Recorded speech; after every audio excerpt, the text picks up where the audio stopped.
All right, the first day of service yesterday, we actually got quite a bit done. He pulled oil samples from both final drives, left, right side final drive, the transmission. You got gearbox. There we go, now we can see. Got a sample from gearbox, engine, and hydraulic oil up there. He's got most filters here. So I'm going to work on filters and oil this morning. We found a bad hose on the spreader. He got a sample from both gearboxes. We're going to change oil in both of them. One's super clean, the other one was black, but we'll just do them both. On this side, somebody had assembled the cleaning fan wrong.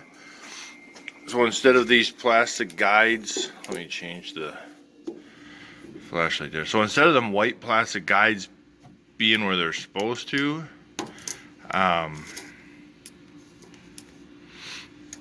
they were over here, so it wouldn't allow the fan pulley to close. So I did that in the field before he got here. That was a simple fix. The moisture monitor is I gotta adjust the proximity switch, and then I think that will be working.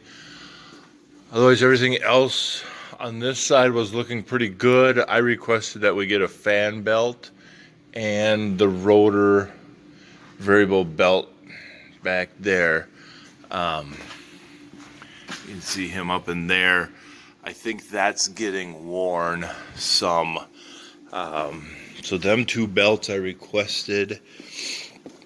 We found a bad bearing here, so we just torched that off quick. And then the upper feeder house floor is come apart. So that's all we can think of for right now. Otherwise, everything else looks really good. So for the money that we got the combine for, we lucked out really well. The neighbor's 580. We're in the neighbor's garage. I can't thank them guys enough. Yeah, so his 580's there, keeping warm for the overnight. But yeah, so this morning I'm just going to get going on oils and filters on the boxes that we need to, and I got a gun here. Whenever I change a gearbox oil, since gearboxes usually don't have a filter, I use this siphon wand and I dip the hose in part solvent and just give that a blast around inside each gearbox. You drain an extra Dixie cup or two of fluid, but it helps get any metal that might be stuck around with the oil on the walls of the gearboxes. I don't know, I just feel better doing it that way. But yeah, so that's it for this morning. To the fuse bank, and I found, what, 2, 4, 5 bad fuses. No big deal, but they didn't repop after running the machine, so that's a good sign. Sometimes you never know what you get with somebody else's stuff, but so that's done, and let's keep moving. All right, servicing the engine gear case. It's the big pulleys coming out. There's fins in the pulley you got to keep clean, but for oil, it comes to this port. You just crack this nut loose, give the thing a little wiggle, and the oil will come out, drain into your drum. Let that drain. When that's done draining, you close the valve, take this plug out, and like every other gearbox, you just use whatever oil contraption you have to get into there. You fill it to that level. You can see here's our engine, and it's right there. Yeah, it's pretty much that simple. Good thing I chose to change that gearbox oil because there was none in it. It's supposed to hold a couple gallons, and you're lucky to have a half a gallon in there.